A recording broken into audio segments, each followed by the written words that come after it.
MBN 박재인 주모입니다.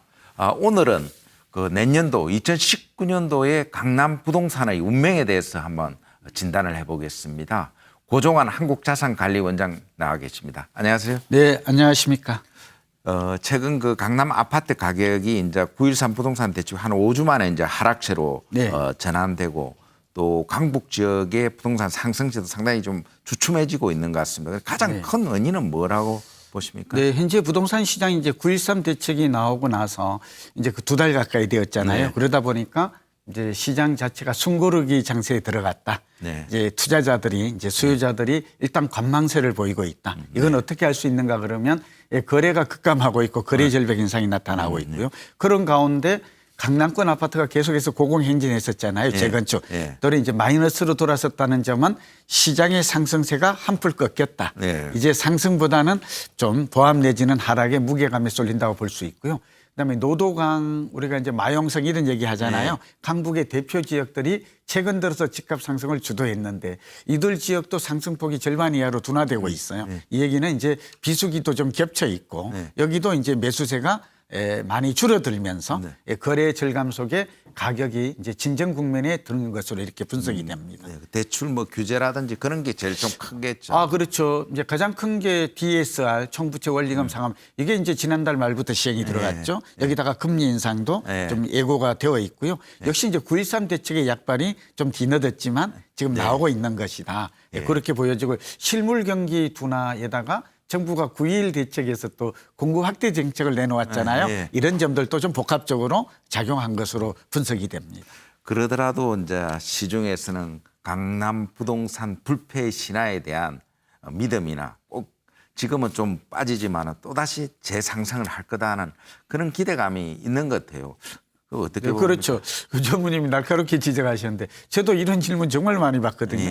그리고 실제로 전문가들 사이에서도 이제 토론을 하다 보면 강남은 일시적인 하락이지. 아까 우리가 이것들이 이제 다시 또 재상승이 얼마 남지 않았다. 언제든지 다시 상승 불씨가 남아있다. 이런 얘기 많이 하는데 저는 반은 동의하고 반은 또 동의하지 않습니다. 그 이유는 부동산 경기는 이제 지금 단편적으로 놓고 보면 그런 예측이 가능한데 우리가 10년 주기설이라든지 벌집순환 모형, 미국의 20년 주기설이 있죠.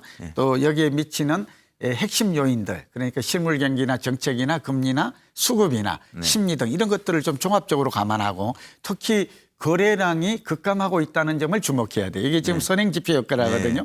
올해 벌써 서울 같은 경우에는 40 내지 5%, 강남은 60 내지 7%가 거래가 급감하고 있다는 점은 우리가 놓쳐서는 안 될 중요한 포인트인데요. 정리하면 저는 지금 집값이 2013년에 바닥 찍고 올랐다는 점, 그러면 올해가 5년째 상승했다는 점, 그리고 상승폭이 비교적 강남은 매우 컸다라는 점, 거의 2배, 3배 올랐거든요. 버블이 있다는 점, 올해가 고점 내지는 변곡점이 될 것이다. 내년 이후에 집값이 수그러든다면 진정 내지는 하락 사이클로 접어든다면 이것은 일시적인 하락이 아니라 추세적이고 장기적인, 말하자면 저는 개인적으로 1, 2년을 넘어서 2, 3년 내지 3, 4년 정도까지는 하락 국면으로 이어질 가능성이 높을 것으로 본다라고 저는 그렇게 예측하고 있습니다.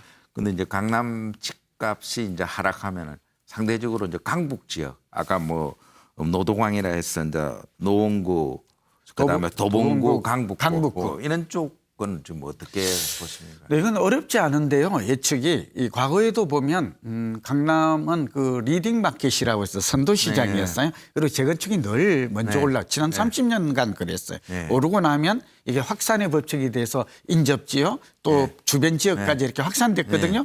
이 원칙을 잘 생각해요. 두 번째는 확산이 되면 이게 한 바퀴, 두 바퀴, 세 바퀴 이렇게 지금 한 3차례 정도 돈 것으로 보이는데 어느 정도 주변 지역, 변두리 지역까지 이렇게 오르게 되면 이거는 새로운 상승의 시작이 아니라 상승의 마무리라고 봐야 될 것 같아요. 그리고 지금은 이제 오히려 경기도 지역이 지금 또 상승폭이 또 이어진다는 이렇게 지금 분석이 나오거든요. 이제 이번에 한 차례 이번에 이제 247도 거의 끝나가잖아요. 11월이 되면 본래 비수기에 접어듭니다. 이런 걸 모든 걸 감안하면 내년 2월까지는 이러한 관망세 조정 네. 장세가 이어질 것으로 보이고 저는 강남이 오르지 않는데 강북만 나홀로 오른다든지 경기도 인천이 오른다든지 이런 현상은 오래가지 않을 것으로 가능성은 낮을 것으로 전망됩니다. 그런데 실소유자나 이제 집을 관련한 분들은 어떻게 하는 게 좋아요? 네, 일단 두 가지인데요. 일단 이번 상승 사이클에서 투자의 기회, 내 집 마련의 기회는 놓친 것으로 보입니다. 아쉽죠. 네, 그래서 지금 만약에 서둘러서 또 집값이 좀 조정을 보인다, 내린다고 해서 다시 사게 되면 자칫하면 상투 투자, 추격 매수가 고점 매수가 될 가능성이 매우 높다. 과거에 하우스푸어 기억하시죠, 예, 전무님? 예. 2012년, 13년, 14년까지 막 유행어였잖아요. 예. 이런 하우스푸어가 새로 탄생할 수도 있어요. 그러니까 이건 굉장히 제가 이 주의하라고 말씀을 거듭해서 예전에도 드렸지만 그렇게 말씀을 드리고요. 다만 분양가, 신규 분양, 청약을 통한 내 집 마련 전략은 여전히 유효합니다. 네. 그러니까 왜냐하면 허그가 계속 분양가 간접 통제를 하거든요. 시세보다 저렴하다면 그만큼 위험은 낮아지는 것이고 또 소형 새 주택을 산다는 것은 그만큼 주거 트렌드에도 맞는 전략이다. 또 하나 보태면 경공매가 좀 늘어날 것 같아요. 이제 깡통주택이 서서히 늘어나거든요. 그러니까 대출 규제가 되다 보니까 경공매 시장도 경쟁률이 낮아져요.